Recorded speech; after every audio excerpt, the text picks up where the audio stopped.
share some knowledge about what I've learned through these meditations, about the functions of the mind, how the mind actually works, how the mind works in reality, I should say, how the mind works in heaven or in God's mind, how God's mind works. And we are part of that God's mind. We're not separate from that. We might think we are at the moment because we are living in an egoic state of mind, which is a separate state of mind. And because of that, we reverse the laws of God.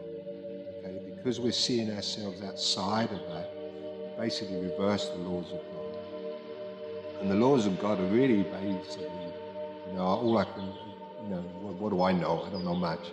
But what I have learned is the laws of the mind are that the mind is always projecting outside. It's projecting. The mind is always projecting. So it projects outside and it sees outside. But in heaven, what is projecting is love and gratitude and abundance. So it's always creating more and more and more. And this projection is basically keeping heaven safe. It's safe forever. In heaven, there is only abundance and there is only safety. There is no fear in heaven, because the mind is being used to project out love, and therefore what we're doing is we're keeping that, we're creating more for ourselves. So heaven is really a state of having more and more and more abundance, more beauty, more gratitude, more love. And so using the mind as God uses the mind, we are creating abundance, and we're having what we project outside. But when the ego has reversed the laws of the mind, because now the ego, we're seeing ourselves as the ego sees itself, which is a separate state of mind, outside of God, outside of reality. So ultimately it's in an illusion. So it's reversed the laws of the mind. So what it does is it projects outside as a way of getting rid of. So if I give you something, the ego sees it as a way of, I've lost what I've given away. Okay? So I don't have what I've given you. So if I give you something, I don't have it. In heaven, what I give you, I keep. Okay? I create more, because you and I are the same in heaven. So I'm giving to myself, and therefore I keep more abundance for myself. I'm making grow, I'm making more, things are growing. But in the egoic state of mind, the ego gives away, projects outside itself as a way of giving away. So it projects outside anger as a way of getting rid of anger. When you're caught within an illusion of the self, or when you've become unconscious and you've forgotten who you are, you're using your mind, you're misusing your mind, because you've forgotten. You now lack knowledge, you now lack wisdom, and so you've become fearful. And so what this does is it projects out, because the mind is always projecting outside. So now what we're doing is we're projecting outside ourselves something that's inside.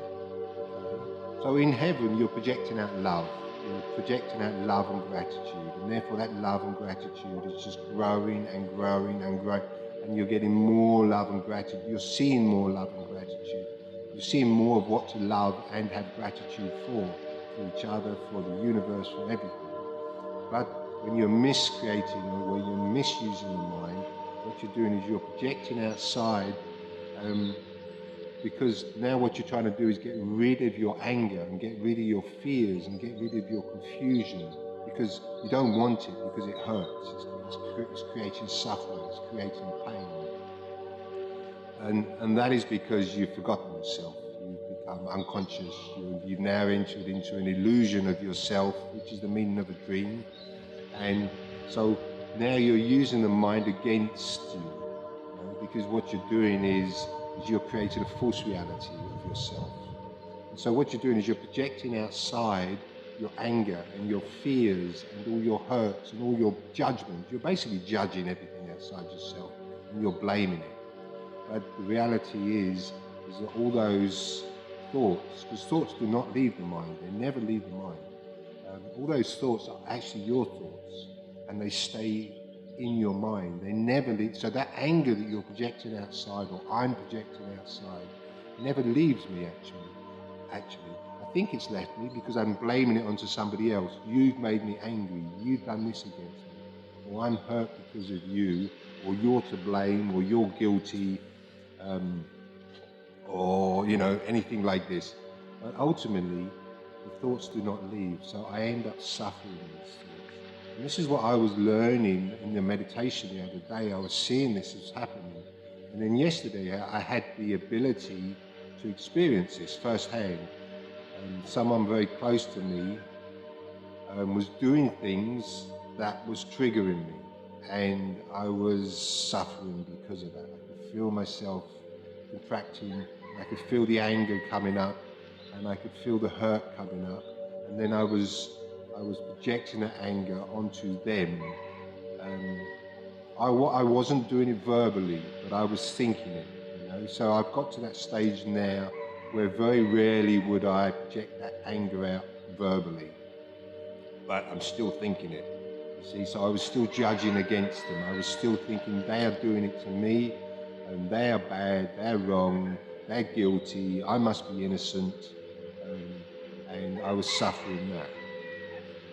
So that was happening yesterday. And then so this morning when I went into this meditation, I could see that that was actually what I was doing. I was projecting out this anger that was coming from inside me. It was my own thoughts. And I was basically crucifying them. I was blaming them for something. Whatever they did was whatever they did. Whether it was, right or wrong is irrelevant. But what I was doing was I was judging against them. And I thought I was projecting my anger onto them as a way of getting rid of my own anger, okay, and trying to put it on them, making them the blame for it. But what I was doing was I was still going to suffer the anger inside. I was never going to get rid of it like that. It was never going to go like that. Because in heaven or in reality, the projection of projecting outside ourselves is a way of keeping what you project out. So the more you love and the more you have gratitude, the more it comes to you, the more you have. So in reality, our minds used as they are created to be used by a loving God, you could say. Projection is a way of keeping. So we project outside that what we're grateful for, and that what we love, and that what we see, and that way we keep it. So our abundance, we feel that abundance grow, because what we're giving away, we're keeping. But in this illusionary state of being, what we think we're doing is what we're giving away, we're letting go of, we no longer have. That is not how the mind works. The mind projects to keep. Okay, so it gives to keep. Okay, so this is a function of heaven, but in hell it is a way of not seeing. We're actually making ourselves suffer. And we are in a more of a hellish state of being at the moment, because as a humanity we are very unconscious at the moment. We're going through a deep unconsciousness, a deep forgetfulness. And we're hurting each other, and we're hurting ourselves. So I could see that by me pushing out this anger onto this other person, and this other person is very close to me, that I was going to keep it. I was going to keep the anger. I wasn't actually letting it go. I was making it stronger inside myself. And I was enforcing that anger by believing in it. I believe in that they are doing it to me. And all the time I was doing that, I was keeping the anger for myself. Through the meditation this morning, I could see that if I hand that anger over to what I call the Holy Spirit, the Great Spirit, or God, or Jesus, or whatever you want to call the part of your mind that is still in connection to the whole of the mind, that is still in connection to God, or Buddha, or whatever name you want to give it. If you hand what you don't understand You give it over to them and say, I don't know what this is. I don't know where this anger is coming from. I actually don't even need to know what it means, because it actually doesn't mean anything, because it's meaningless. We only give it meaning because that's what we're giving to it. But of itself, it's not what we think it is. Sorry, this can sound a bit confusing at the moment,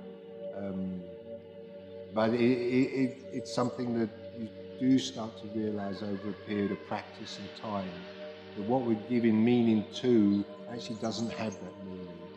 So if I project hatred onto love, I'm giving love a meaning it doesn't have. And if I'm projecting hatred onto that, then I'm going to suffer that. I'm not going to see the love, I'm going to just see the hatred, and I'm going to suffer that. And so when we're doing that to each other, and each other is created in love, so you and I and everybody are still the life that is God, and God is the creator of love. God is the creator of everything.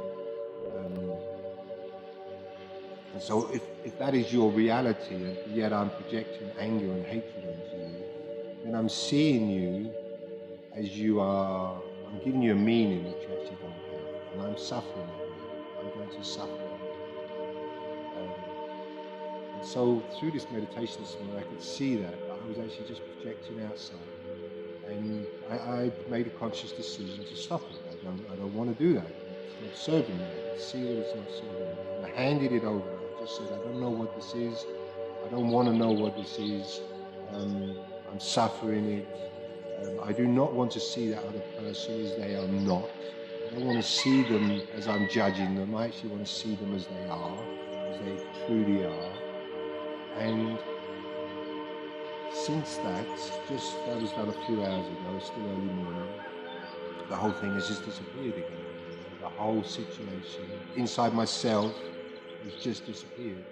And what happens is, because ultimately we are one with each other, that has undone it for them as well. They might not know that yet. It might take them a little longer yet. It might not happen straight away, because they're still holding on to their stuff.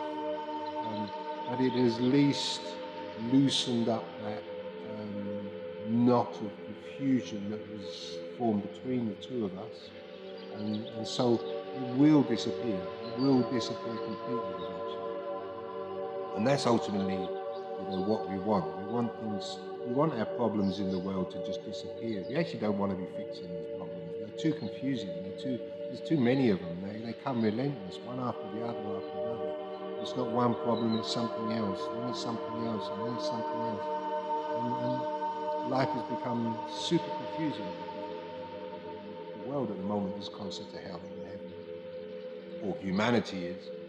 Then what we're doing is we're projecting outside hatred and judgment. So we're judging outside ourselves, we're projecting outside our anger in the way, thinking that we're giving it away, we're getting rid of it, but actually we're not, we're keeping it. And that is making us suffer. It's making us more angry, more fearful, more terrified of each other, of things that we're creating wars, and we're creating separation, and we're getting sick by it. More people are getting ill. There's more disease. The whole thing is just becoming more and more ultimately insane. It's becoming more and more terrifying, more and more fearful. And we are suffering this, we are suffering this. And this can all be undone very, very simply within us, through knowledge, ultimately self-knowledge, by recognizing through self-knowledge who we are and what is the meaning of reality, what is the meaning of ourself, and how to use our minds consciously, not unconsciously. And recognizing that when we use our minds consciously, we are literally creating as God creates. We are creating heaven for ourselves. But when we're doing it unconsciously, we're creating, basically as the devil creates, we're creating hell for ourselves. This is really the meaning of the devil. And it's also the meaning of the ego. It's the separate identity. The self doesn't see itself part of the whole. It only sees the body identity, and fixates on that. And is always trying to protect that and save that. And that is, ultimately leading us deeper into suffering.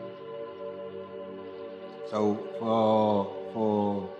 for myself, this was, these what I'm learning through these meditations are profound. They are profound. They're profoundly beautiful. And I want to share this because I know that if it can happen to me, it can happen to everybody. And I'm having such beautiful experiences through these meditations. It's completely transformed my life. Doesn't mean I don't go through these same experiences that everyone else does. I can also suffer and go into moments of anger and go into moments of sadness and go into moments of confusion. But it does mean I don't linger in them anymore. Once I've caught myself, once I've realized what I've done or doing through these meditations, they become undone instantly. They completely unwound. They are completely transformed. It's a process of unlearning. They're completely unlearned, and then when that unlearning happens, knowledge comes in. So the mind is always projecting outside of itself, because that's like a fundamental law of the mind. It's always projecting. So it's like a projector of light. It projects light outside itself. And in heaven, light is beautiful because it's coming from love, it's coming from gratitude, it's coming from wholeness, it's coming from health. So you're always creating more abundance, more beauty, more to be grateful for, more love. But in hell, or in a state of forgetfulness, you've reversed these laws. But we don't realize thoughts never leave the mind. So what I am projecting onto you, I'm actually only projecting my thoughts onto you, but I am still the source of my thoughts. I've never left my mind.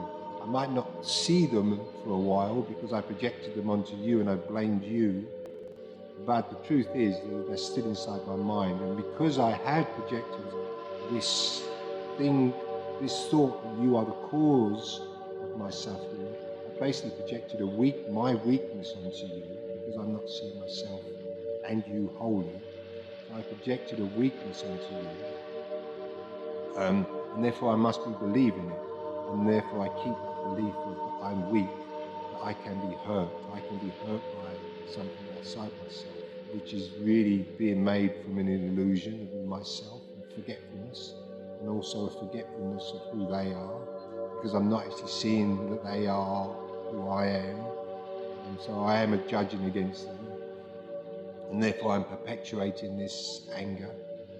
I'm keeping it for myself, and just by doing that, the whole thing is basically transformed. It's completely shifted for me. It's been completely gone. It's completely let go. I feel no residue there, and I'm back into a state of peace and gratitude and beauty again. So this I want to share because this is an important part of our learning process, is to recognize how the mind actually works. Because if we don't know how our minds work in reality, and we are using them, we are misusing them, and we're never getting out of a never-ending cycle of misuse.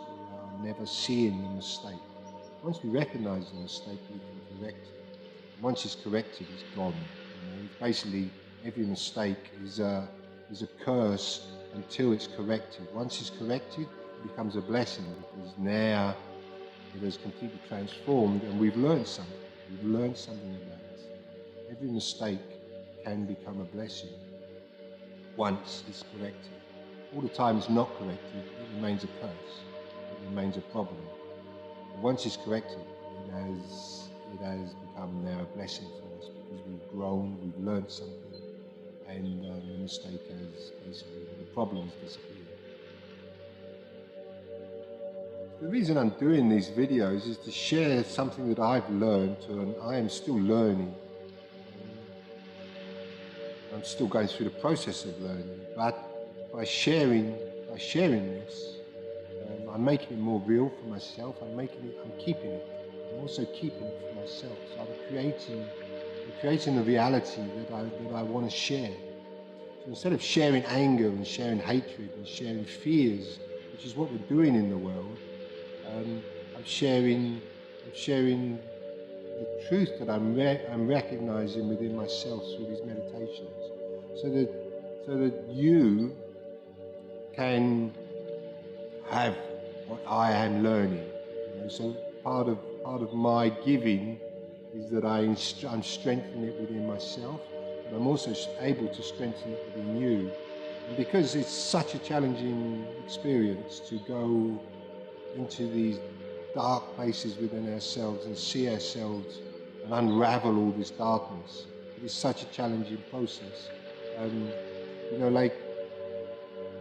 It's such a terrifying experience to go into the unknown, into the darkness, into the fears, and into the place where there is utter confusion. It's basically going into hell. It's like when Jesus went into the desert and he met the devil. He went into hell to meet the devil, and he did a battle there. Ultimately, he's doing a battle with himself. He's challenging the devil within his own mind, and he's using his will to see through the darkness and bring the light back into the mind. And so, his journey has helped millions and millions of people on their spiritual journey. And, I'm not saying I'm anything like Jesus.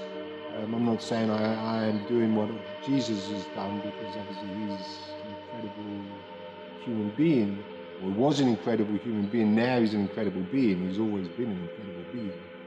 He's not dead, There is no death. There is no death in life.